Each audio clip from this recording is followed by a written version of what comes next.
I went no contact with my Nigerian father following a lifetime of chronic, non-contact sexual abuse that started when I was 16 and went up until my 40s. Hi, my name is Ikwa and I'm healing in public.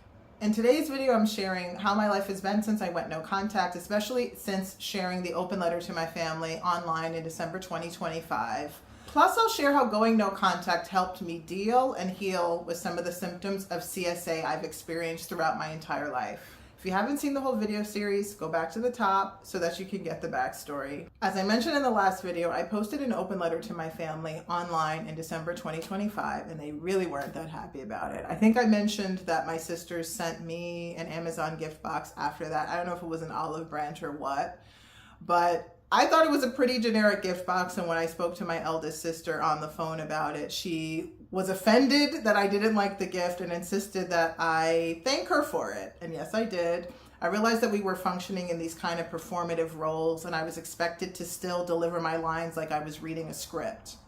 At that point, I kind of realized there wasn't a lot of room for me to be my authentic self and express what I truly feel, and that our relationship wasn't actually even set up that way. But I want to back up a little bit to sort of explain why our communication, I think, has deteriorated since me posting the open letter, and why I'm essentially low or no contact with my sisters as well. But let me roll the tape back a little bit and kind of explain why I think the communication broke down. Well, truth be told, it's not really a communication breakdown. I don't think we've ever had great communication. And clearly, since I shared the no contact letter with them in September 2024, none of their behavior changed that much, even though there were clear bullet points of like line items of support, like don't mention our father to me, please let me know when he's coming to public events, please don't include me in any text message threads about lewd posts he's making online. Just various line items. Their behavior didn't really change, but I did see all of them at my sister cousin's daughter's wedding in Lagos that happened in May 2025. Well, the wedding was beautiful, but my sister's behavior towards me was an absolute shit show, and I left the wedding feeling extremely furious because, especially the sister who always says she doesn't know what I'm talking about, she just kept talking about my father incessantly, like I hadn't asked them not to just bring him up casually like this. And I understood that other family members who don't know what's going on with me and my father, especially his wife who was also there, that they would probably be casually bringing my father up and asking me how he's doing and everything like that. But I expected my sisters to honor my wishes, honor my boundaries, honor my requests for safety, and treat me with the dignity and respect that I deserve. They could not do that.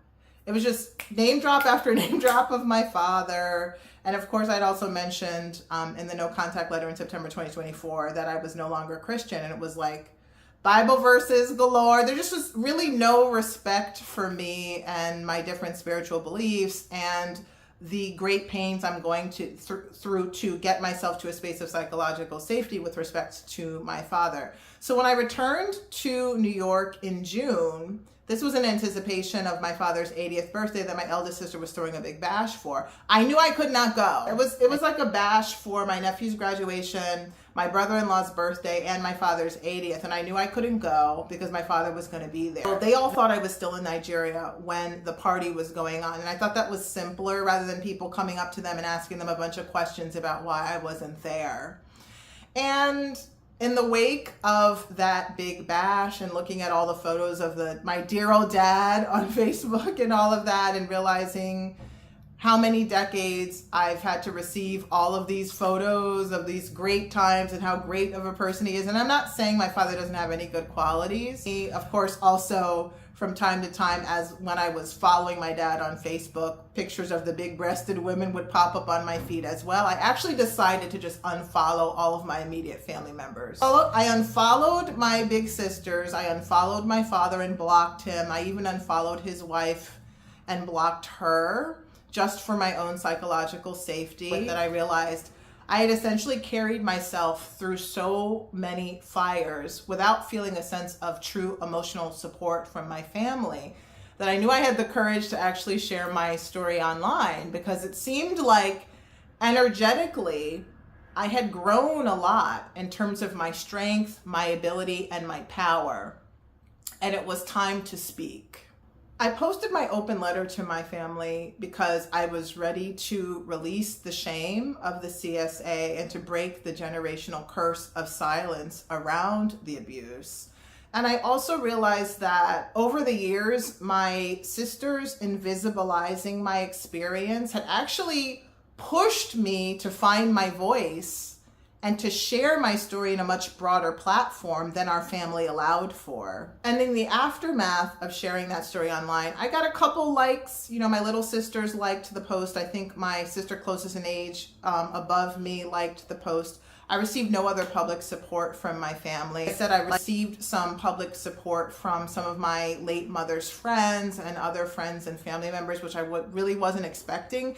And I would say that really wasn't the point of me posting it. The point of me posting it was to release my shame and to speak my authentic truth.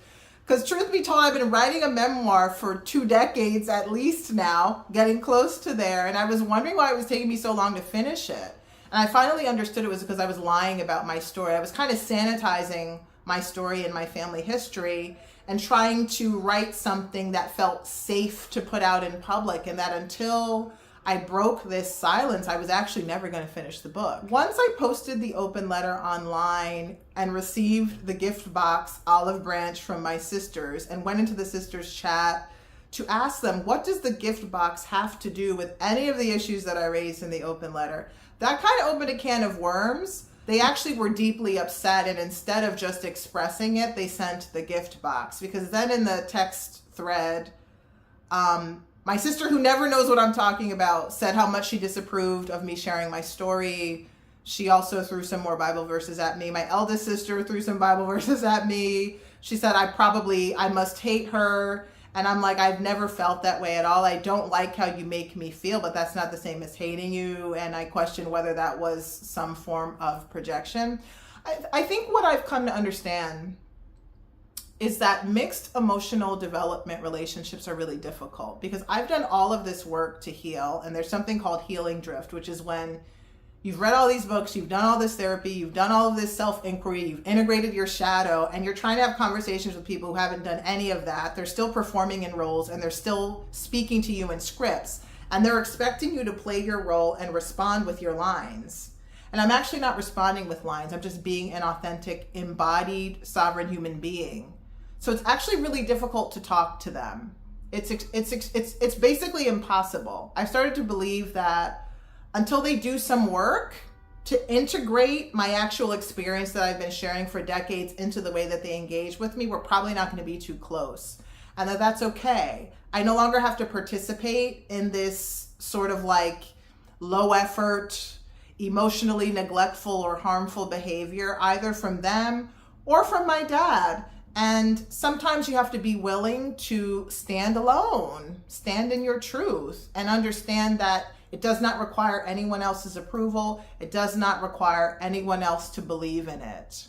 You simply move in the knowing of what is true for you, and the world, your purpose, path, and mission will align around it.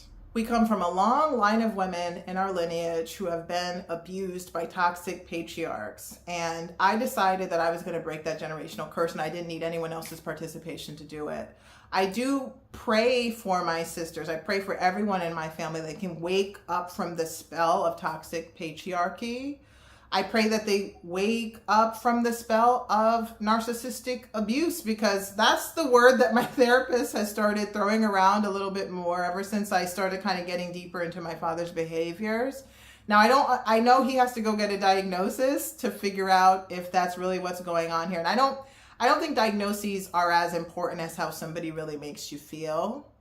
But given my own experiences and how difficult my life has felt, like in terms of being my own person and having my own identity and self that is not merely a reflection or an extension of my father's identity, that framework, that narcissistic framework seems to fit. And so I do hope and pray that my sisters kind of can wake up and give themselves a little bit of space outside of the toxic patriarchal system or the narcissistic family system to see how they're being pitted against, how we've been pitted against each other, and become more of their authentic selves, because I do experience my sisters as deeply dissociated and emotionally numb, but I recognize that I used to be that way too. All of the symptoms that I brought up in this video series that I experienced as a result of chronic non-contact CSA have been resolving. That's the beauty of no contact. When you're not in an environment of active harm, you start to feel better. It is not rocket science. Now, the biggest difference for me is that I feel like my authentic self. I feel like the person I was always supposed to be if I hadn't been interfered with through this CSA all my life. I no longer feel like my authentic self is buried in a protective self and wrapped in a layer of a performative self. I'm just me. If people like me, they like me. If they don't, they don't. And I actually don't care what other people think. I've cured myself of that need for external validation. And I understand that if the prospect of having to encounter someone like my father creates all type of havoc in your nervous system, that this is just not a safe person to be around. And rather than numbing yourself emotionally, performing a role and delivering lines from a script in order to be around them, just get them away from you, and then you can be who you authentically are. I haven't actually experienced any depression in years, which I think is partly why my therapist says, I think you were just misdiagnosed and it was always CPTSD. But with respect to that, I've been doing EMDR. I've actually fully processed the original incident with my father. So as I mentioned, I can speak about it without having any activation whatsoever. I'm also able to look in the mirror now and I see myself. I can see my body as one piece. I no longer see individual parts. I can identify that that body is mine, and I can recognize that it's me who's in the mirror, which has really helped my dissociation. As in, I'm actually now embodying myself. I feel like me. I don't feel like I'm floating around. I'm just a few parts that have randomly collided together to form a person. I can't stress enough that feeling like I was the object of my father's desire had really dissociated me from my own body and my own bodily autonomy. And no longer having that force in my life frees up so many possibilities. I feel like I'm my own person. I can be entitled to my own expression of my sexuality, my sensuality, pleasure, and I'm no longer feeling like I am kind of covertly participating in some weird, emotionally incestuous thing with my dad. Yeah, I know it's gross. But while you can take the daughter out of the toxic family system, you still have to do the work to take the toxic family system out of the daughter through things like EMDR, journaling, somatic therapy, acupuncture, walking, being out in nature, meditation, taking warm baths, everything I can do to settle down my nervous system. I literally just feel like myself. I don't feel like I'm someone performing. I don't feel like I'm someone who's protecting myself. Though I've blocked all of my father's phone numbers, he recently used his Nigerian SIM to communicate with me. And instead of sending even a half-hearted apology, guess what he sent? A photo centering my breasts. And I must say that he was not at the event where this photo was taken. I have no idea where he found it. I have no idea why his bid for connection was to send me a photo centering my breasts. So you can see that my father, regardless of the conversation that he had with my eldest sister and my sister cousin, he hasn't changed a bit. But I'm very happy to report that because I'm no longer in touch with him at all, and I don't see myself as really having any connection to him whatsoever, I received the photo as sexual harassment rather than abuse. I think the difference is that I no longer have any physical connection or connection to him at all. And I'm very familiar with sexual harassment because I actually had a stalker who harassed me online for 2 years. He would take existing photos of me online. He would send them back to me over DM, and he would tell all of these lewd stories about what he wanted to do to me. And I had never met the guy, so I experienced it as harassment. It did cause me anxiety and other things because he lived in Mount Vernon, but I didn't experience it as abuse per se because I don't know the man. So I could actually real time see how much my healing has helped me, because in the past I probably would have received that photo from my father as a form of ongoing abuse with someone that I'm connected to and in close quarters with. But this time I was like, oh, this man is harassing me, and if he sends me anything like this again, I'm going to get a restraining order. I get tons of prophetic dreams, right? And I had this one in which some guy was saying, what do you expect? How can you blame him when he has a daughter like a candy wrapper? And I woke up confused because I'd never heard this term before, candy wrapper, used to describe a young woman. And I started Googling and I realized that in the Islamic world, there was this controversy where a Christian man asked a Muslim man about their wives, and a Muslim man took 2 pieces of candy out of his pocket. He threw one on the ground fully wrapped and then threw another on the ground completely unwrapped and said, which one would you rather have? And the Christian man said, oh, the one in the wrapper. So this is how you see your women, as wrapping themselves up as a gift or a prize to give to you. And it set off this controversy because Muslim women were saying there's nowhere in the Quran that treats a woman as an irresistible food that is ready to be devoured. Like, this is not the way you should be talking about us. This is not what we are. And I tend to get a lot of prophetic dreams from the Islamic world. Maybe I was a Muslim in my past lives. It was interesting to receive that as a prophetic dream because it highlighted why I've never actually heard my father call me beautiful. I've seen this online where, I might hear a father say, oh, that's just my beautiful baby girl. I've never heard my father say that till date. And I think it reveals what's actually going on up here for him, because if you're having impure or indecent thoughts or urges towards your daughter, calling her beautiful would give it away. I would challenge you to ask my sisters, has your father ever called you beautiful? Because I don't think I've ever heard him call them that either. And I suspect he's also been looking at their breasts all these years as well. But every time I bring it up and ask them and say to them, I'm sure you're having this experience, they go mute and they don't engage me.